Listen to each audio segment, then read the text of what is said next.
Ladies and gentlemen, welcome to Let's Play Heroes of a Broken Land 2, the latest version. Thanks to the updates, all the save games are gone and I have to start anew. I already started anew and I took priest instead of healers for my entire team, and priests are not that useful in my eyes, so we're not doing this.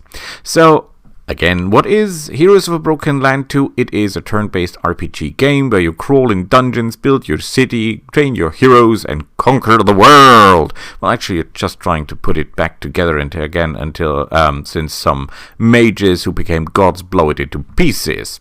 This is an absolute beautiful dungeon crawl, and I would invite you all to follow me through. With that being said, of course, we're playing at the maximum world size to get as many chests and as best filled chests as possible, because the further you get from home, the bigger the chests loots are. We're playing it at maximum difficulty because why not? And let's go to the character selection.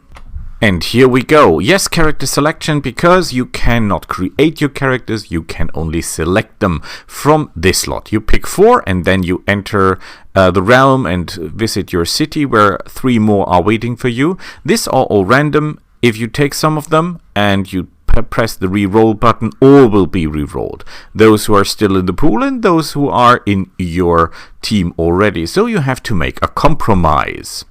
With that being said, I would recommend you to take heroes that have more than 30 life points and more than 27 magic points, even if they're fighters, because fighters use mana as well for their special maneuvers. You should try to get as close to 10 with your attributes as possible, because for 1 you need the attributes to learn jobs. You can have up to 3 jobs, which are your classes, so you can become mage, warrior and thief, for example. Not all the classes are yet active. There are some classes who don't have any effect at the moment, ninjas for example. Most of the spellcasting classes are already done. As for the attributes, they also determine which items you can wear. So those of you who have played the Heroes of the Broken Land 1, where you could give a level 1 hero all the items that you found with your level 100 heroes and just make him able to kill everything in the arena at level 1 and then go up to level 50 in no time, that does no longer work, because if you find a really good item here, it normally has really high stat requirements or attribute requirements. Please also keep in mind that these strength affects your damage, endurance affects your hit points, agility affects your evade, speed affects how often and how fast you act in combat. That's very important, trust me, because the biggest boom is useless if your hero gets killed before he's able to boom the other guy. Intelligence, magic damage and willpower, magic points. Please also keep in mind that the attack and the defense that your heroes have in the beginning depend on their equipment, and the equipment is random as well. So for example, if someone has a really high attack, let's have a quick look. There's someone with a really high attack. Must be someone, I guess, 21, 33, 33, 30. Come on, give me someone with a really, really big attack stat. Do we have that, please? No, I think he's the biggest. So he's using a wooden spear, for example. And this guy here with 14, he's using a wooden knife. So don't give a damn about the starting equipment, because we'll deal with that in no time. With that being said, we want heroes that are as close to maximum stats as possible. This is a little bit low on strength, but a lot of willpower. So we'll just have a look through here if there's anything suitable for us. Intelligence 4 is out of the window. That is too weak. That would be okay, but as you can see, the rest is simply not up for the task. So we do reroll and all are new, and we have to look through. There's very little that have 30 or more than 30 hit points. There are actually just 3 of them. And this one disqualifies itself, so you can already skip on.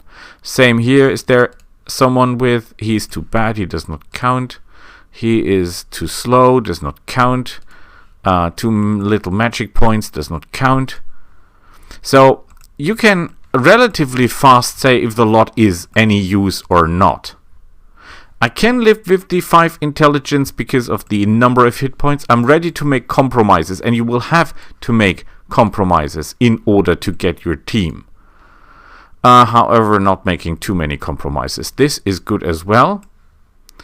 Yeah, that is simply.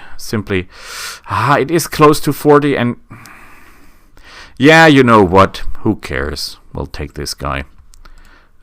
He is. Look at that intelligence 26. He must have a bonus. Yes, intelligence +4. Some of the heroes have bonuses to their stats. So this guy would blast anyone with magic.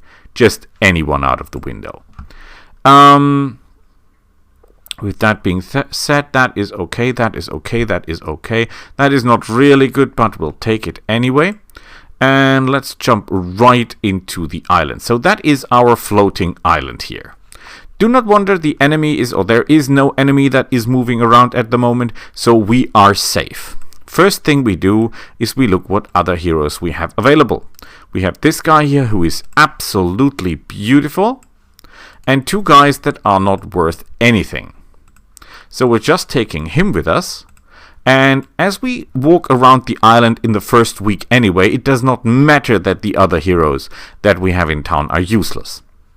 We have 6 buildings. Now, there are a lot of strategies which buildings to build. You cannot tear them down once you've built them, that's it. I would recommend the following, as crazy as that sounds. Why do we take it and why don't we take it? We'll take the temple because we need healers. And the temple gives us healers. It does not instantly give us healers. We first have to build the upgrade of the hospital, which we did. Now we can train healers, as you can see.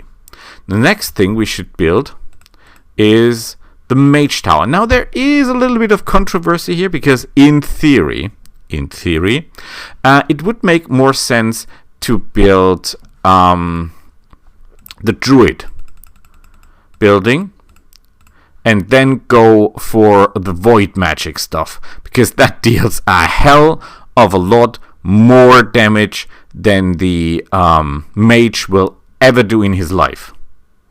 Trust me. You know what? We'll do it. We'll just do it. The only problem is this is unbelievably expensive. Not the altar himself, but to build the void thing. What do I mean by that? We just built the altar. Well, no, we just do it. Okay? Now, the altar itself only trains druids, and we don't need druids. What we need is the dark shrine. However, to build this, we have to upgrade this thing. And in order to upgrade this thing, we'll have to pay a lot. Now, the next thing we need is a fort, because we want our people to fight. That is not necessarily the fort. For example, you could build an inn and then go for thugs. They fight good as well, no problem. The market is a building that will give you 100 gold each turn, and if you upgrade it to maximum, it will give you 500 each turn.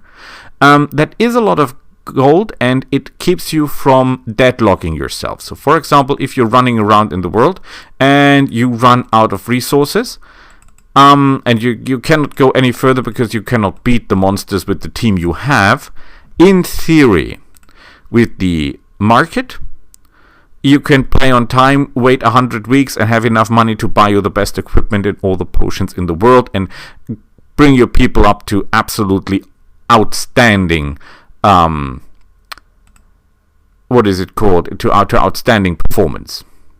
This is a broken portal.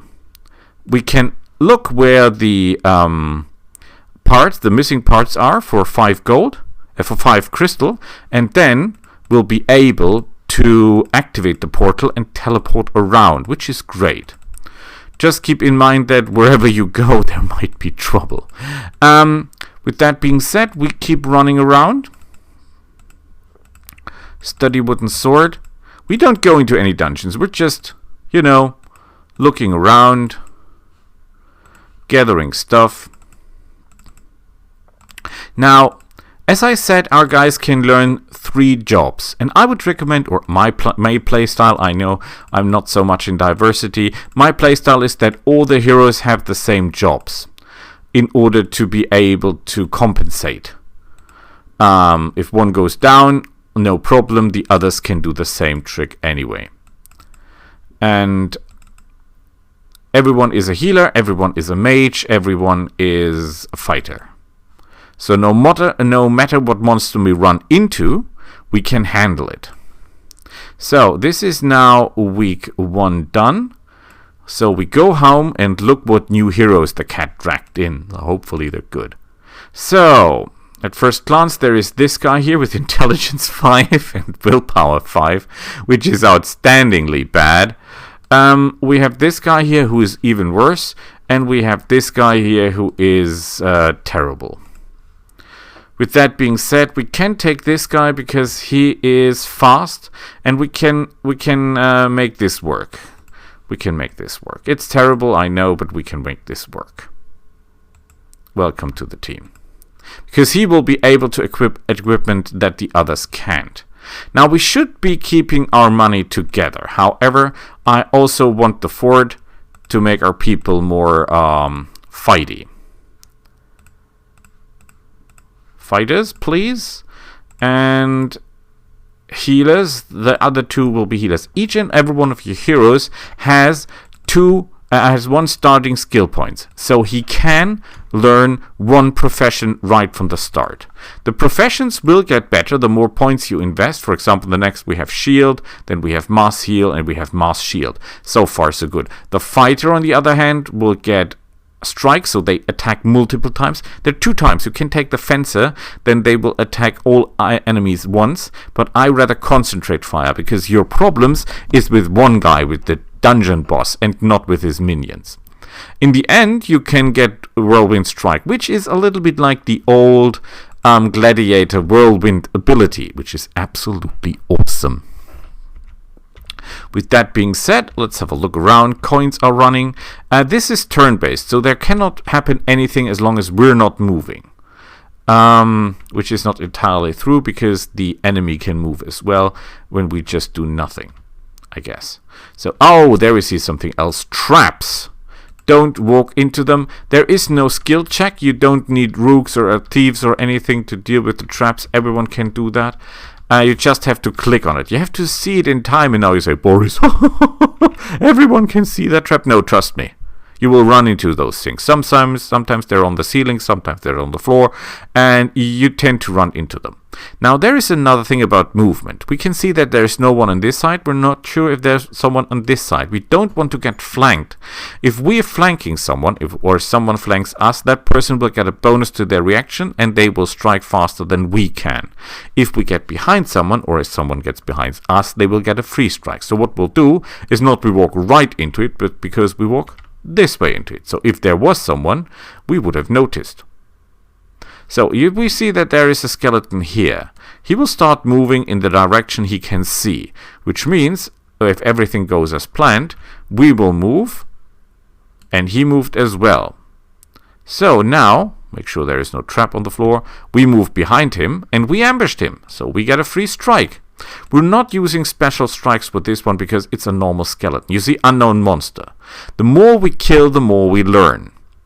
We know his name, we now know how many hit points. The more we do, the more we learn. So if we kill 100 of them, we will know everything they have. Can be no one on this side. There can theoretically be no one on this side. But here, for example, that's a different type. This is a potion, and there is a door that can only be unlocked with a leather. So might be someone here, cannot be someone there. So we walk this way. Ooh.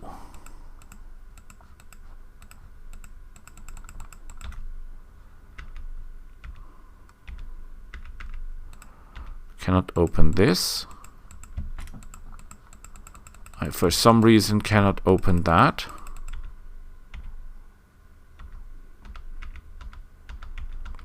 That's a little bit strange. I think that is some kind of bug. Oh no, it opened. We just didn't see it in time. Now there is a problem, because if we move sideways, if we're fast, we can do it. So we flanked this guy, which is beautiful.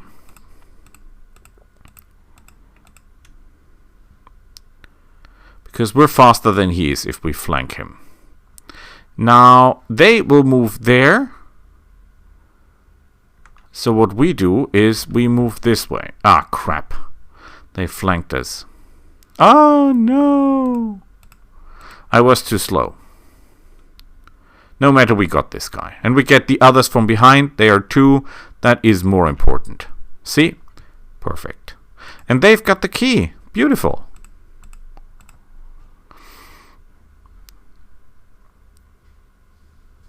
Now, hit points are really key to this, because there are a lot of monsters, especially in this difficulty, who can do tremendous amounts of damage. They hit you 3 times and do 20 damage each. That will even kill these guys. There are no traps on the chests, so don't worry. We're finding a lot of items at the moment, so we can have a quick look through if there's anything that is better than what we have. If it's green, that means it's better than what we have. If it's red, it's worse than what the person has equipped. And if it's white, it is the same. So that's pretty cool if you ask me. That's absolutely awesome. Yeah, we should try to give, of course, the weapons to the guy who has the highest strength, because he gets the highest bonus. But these are details. If you ask me, yeah, we can get this. We get this done. Ooh, skeletons. But they're not moving, which is sad, because then we could get behind them and just, squish them. But so it must be enough. Now that is where the strength comes to bear. If we had more strength, which we do not, we could kill them with 1 strike, because they're very small skeletons.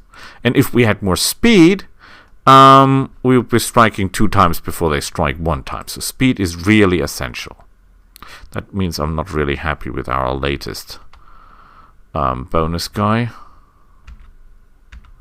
If you ever run into a monster who has an aura, you see this purplish shining thingy around him, be damn careful. That is the dungeon boss. Every dungeon has one, as far as I know, and those guys are dangerous. Treasure! Okay, no one here. No one here.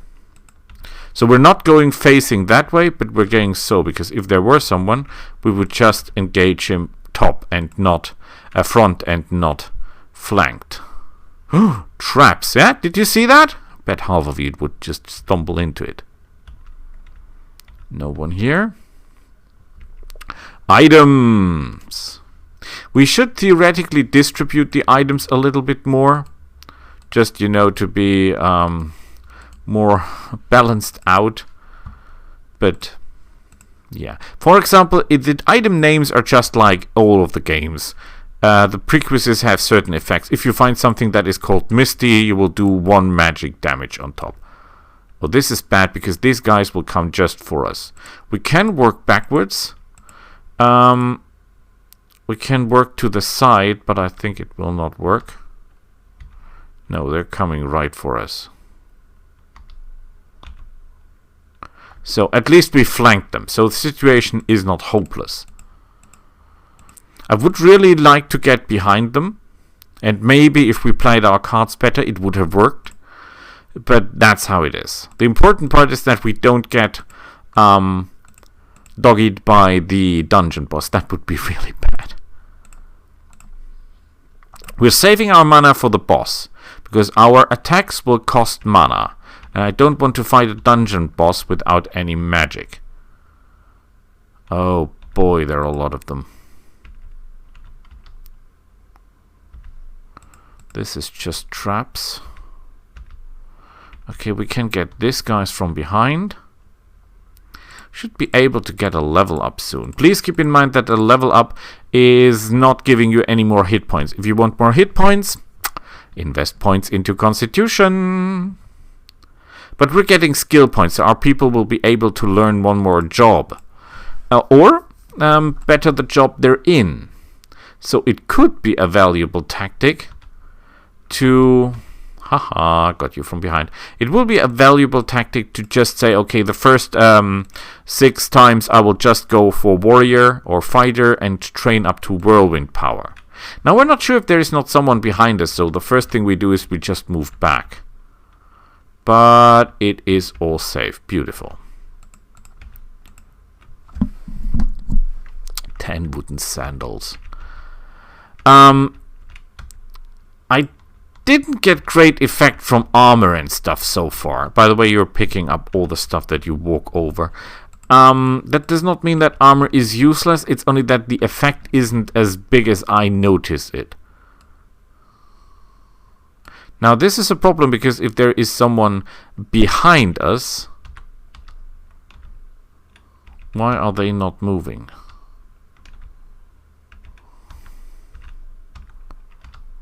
Oh, now they're moving. Great. And there is the boss. Okay, first we get these guys from behind. It looks like we can get the dungeon boss from behind, which would be absolutely awesome. When you kill the dungeon boss, you are allowed to leave the dungeon, and it's called cleared. Please take note that that does not mean that the dungeon is empty. There can still be traps, there can still be monsters, and there can still be other stuff. Okay. Now that is a problem because I want to get these guys from behind. And there we go. Okay, we ambushed them. That's good. We do super strike, super strike, super strike, super strike, and normal strike. We'll get some bonus attacks. The question is it enough to take the guy down? And it is. Oh, yes. They're no longer surrounded by the void. I think that is a buff for them. So we did good. It says cleared, but you can see there's still a lot of monsters running around. So it's not really cleared. It's just that we killed the chief. And of course there is more experience to make. Woohoo! Yay! And we can increase our stats. And of course we should increase willpower first. And you see, you're not getting a lot of magic points just for willpower. We could increase his tactics to give him more attack bonuses. 4%. That's nothing to sneeze at. But we'll keep our points. Though it is really, really tempting to go for that. But we'll not do that. He's pretty balanced out. I will give him 1 more point in intelligence. And I'll put the rest of the points into speed, as crazy as that sounds. He has a lot of stuff to worry about. We want to have more strength. We want to have more speed. Yeah, that's what we do. You take intelligence, because what I have in mind will need more intelligence, I guess. Not that much more. Let's take 10 and put the rest into speed. You are pretty awesome. You get speed, because speed in my eyes is absolutely key. Speed is so important, because without speed you're not striking. Oh crap. Huh. They nearly got me.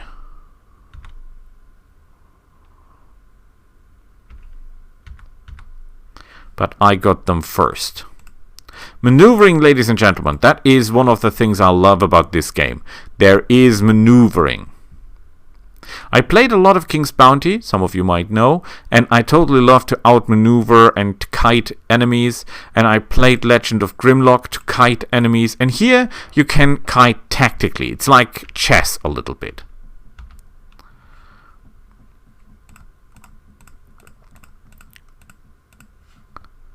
So you might, what has the guy in mind? But trust me, I have a plan of biblical proportions. The only problem is I don't know if we can get enough coin together to do what we do. Somehow these things are not longer moving. Normally they're moving. Don't ask me why they're not moving anymore. But I bet the power guilds are now open.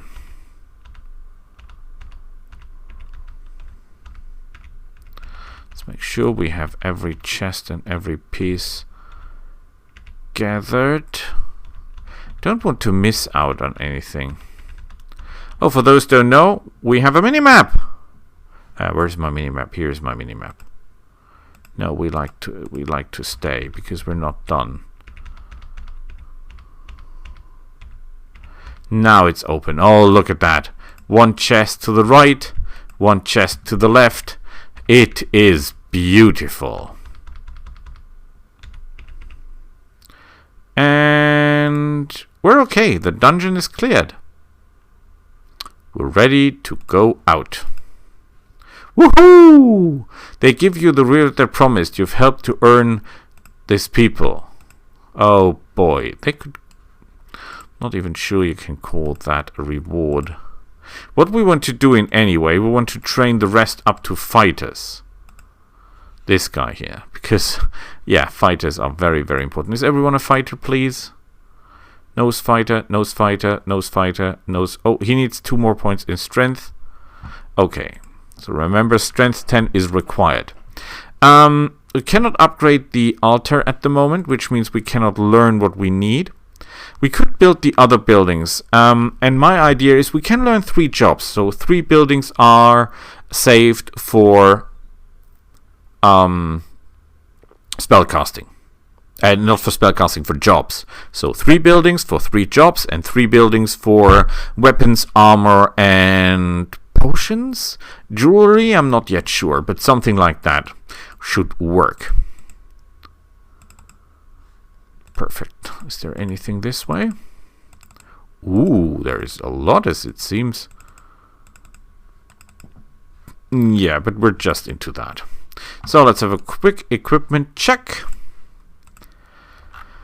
Equipment. We should have sold some equipment, by the way. That's okay. That's okay. Everyone's fine. You're not. Oh.